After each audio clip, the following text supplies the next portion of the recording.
Jack Daniel's Coy Hill. Is it worth unicorn status and hype? We're going to find out. Okay, welcome back. I do still do whiskey reviews. This is Jack Daniel's Coy Hill 2024 release.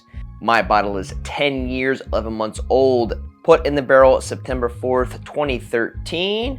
And bottled April 8th, 2024. Coy Hill is a single barrel special release in the famous Warehouse 8 of Jack Daniel's. Known for being very high proof and very good. This one comes in at 123.9 proof, 61.95% alcohol, and again, just a touch under 11 years. I cannot express to you how excited I am to finally have this as a full review on my channel. I've been looking for this bottle for a long time. Let's get right into this thing. Cheers.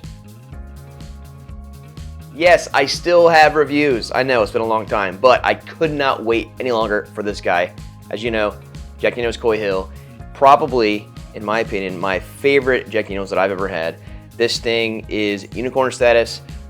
I don't know if they're good reasons, but it's unicorn status. And I got one and I have another one up here. So we're gonna find out just how good this thing is today in this full review. Now, quick thing, first impressions video up here. Now that was just an initial crack. My first impressions literally of this bottle. I only review bottles that I've had 3 times or more before I review them. So as you can see, bottle's a bit low, so I'm very well acquainted with this bottle right now. So full review time, we get into some scores. I do mine as nose, palate, finish, value, each out of 5, and then we do it at the end, the total. We're gonna have our score. So let's get right into the nose. I cannot wait. Ooh. So rich, so deep. And in fact, this thing is so close to 62% alcohol. There is absolutely zero ethanol burn on here. It is all flavors. A lot of nice, rich, full, syrupy cherry notes, fairly thick there. That iconic like banana note with a little more yeast behind it. So I'm thinking like banana bread, good grains. Really, really nice, sweet baking cupboard like notes there. Like you got your cinnamon, your brown sugar, caramel, kind of like a yellow cake, actually. Really cakey once you get underneath some of those like initial layers. The only fruit that I really get out of this is really nice cherry. No other red fruit stick out. Possibly a little bit of like a tart Granny Smith apple. Otherwise, really nice layering of note noses here. An excellent color. I mean, could you ask for a better color here? I mean, geez. 11 years in a barrel, though. I mean, you can't complain. This nose really, really makes you want to drink the whiskey. And I think that's one of the most important parts about the nose is like, it's your introduction. Do you want to drink this? And sometimes, and I've had a couple of conversations with people, I like smelling my whiskeys more than drinking them. Sometimes, man, the noses are just really good. And this thing is so inviting, and it's like, dude, put me in your mouth. So I'm about to. There's a smidge that I can't kind of grasp that's not making this fully a 5 for me. But it's still a phenomenal nose. You're getting a whole lot of layers here. They complement each other very, very well. And there is no ethanol burn. So I'm gonna give this a really solid 4.5 on the nose out of 5 here. Just, hey, I'm a good whiskey, smell me. Now, the next part, taste me. Before we taste, check out this color, look at the legs. I mean, could you ask for anything better? I don't know. It's gonna be a nice, thick-bodied whiskey. So let's drink it.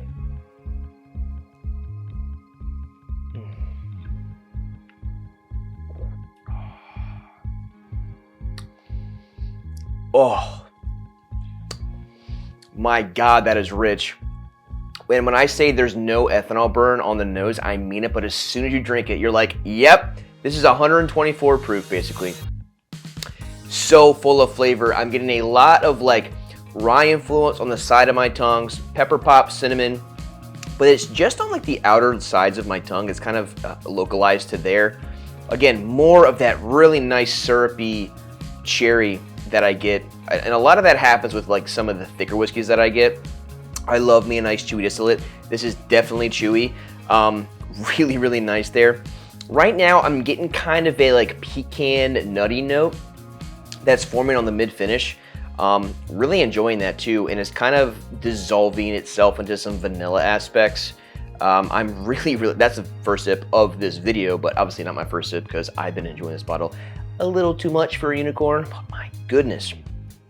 The finish is going to be very, very long. It's still right now, as I've been talking, just really digging its teeth into my tongue. And I love that about whiskeys. As you guys know, I really, really enjoy my finishes because, again, it's the last thing you remember about your whiskey. And the longer it lasts and the more flavors you get while it's on your tongue before each sip is just, for me, one of the best experiences because it's like a memento of your whiskey. Hey, I'm still here. This is what I tasted like. Oh, second sip.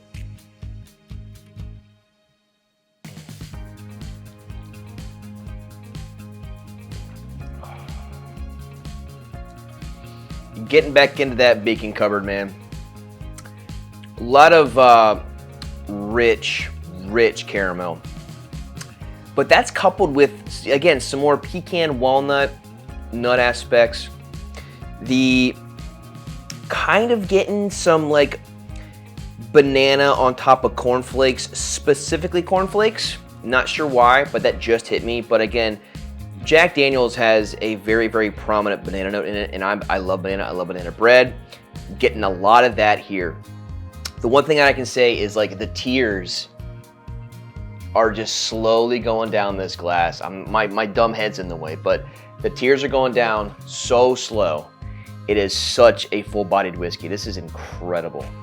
I'm going to give the palate a 5 because what more could you want? You might want a little bit more fruit, but sometimes, no, you don't want a little bit more fruit. I don't care.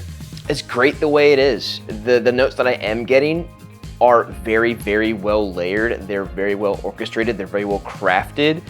Nothing overtakes anything else. Different parts do different things in your mouth, and that's the way it should be. This is a very, very good palate. And I can tell you right now, the finish is going to be like even better. I'm going to do a third sip though, because I'm thirsty.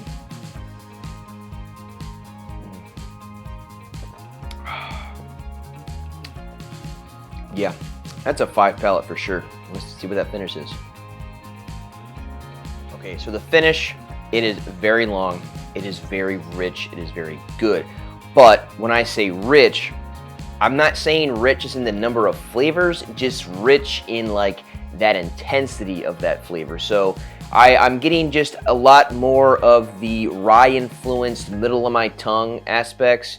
It's very spice forward on the finish, which I enjoy, especially in, it's February, so obviously you want to be a little warmer when you're drinking your whiskeys. At least I do. That's why I tend to warm my rye this time of year.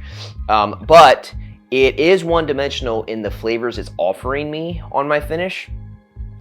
That isn't necessarily a bad thing, but if I'm going to rate something based on the number of flavors you get with the finish and how long it is, I got to be fair. So length of the finish is great. It is very long.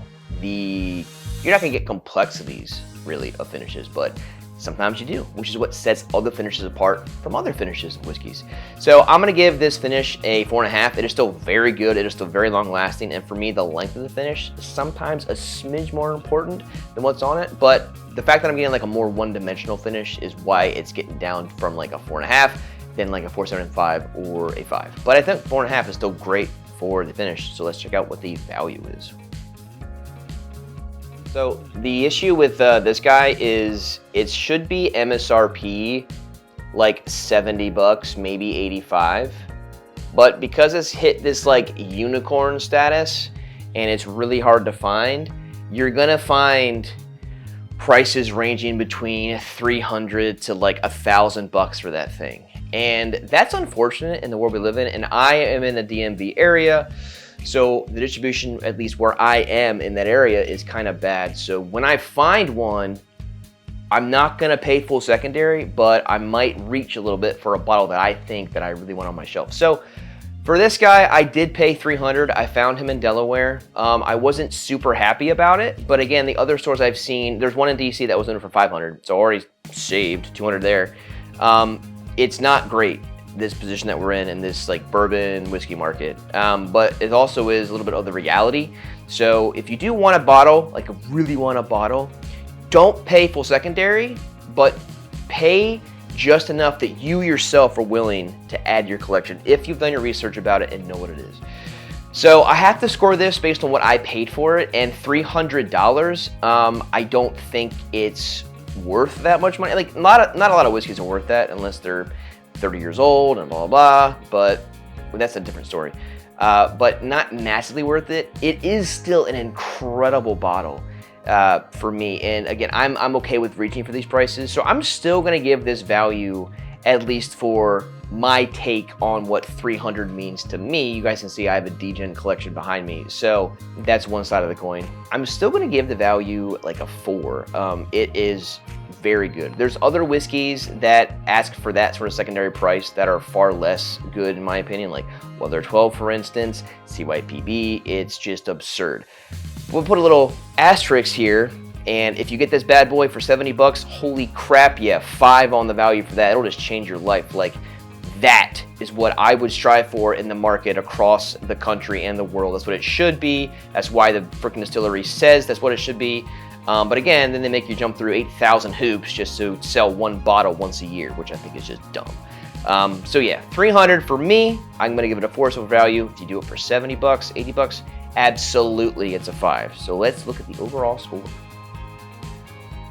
I mean, 18 out of 20 is still a great score. There's nothing to be sad about with that. You're not gonna get perfect whiskeys a lot of the time.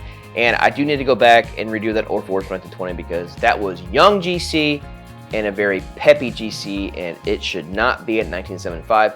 This thing is far, far superior. Just don't let this, like, the rating screen at the end of this video show that. It's bad.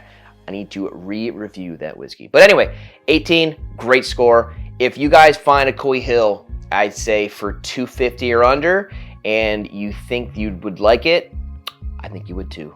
They are old, they are rich, they are full of flavor, and they are very good. And that iconic little orange strip, man, you see on the shelf, you're a little excited. Now, my wife is currently hanging out with our new puppy, so she's not gonna come in here and do a sip, but I did do a sip with her on Christmas Day. I'll throw that in there. Sip of Coy Hill.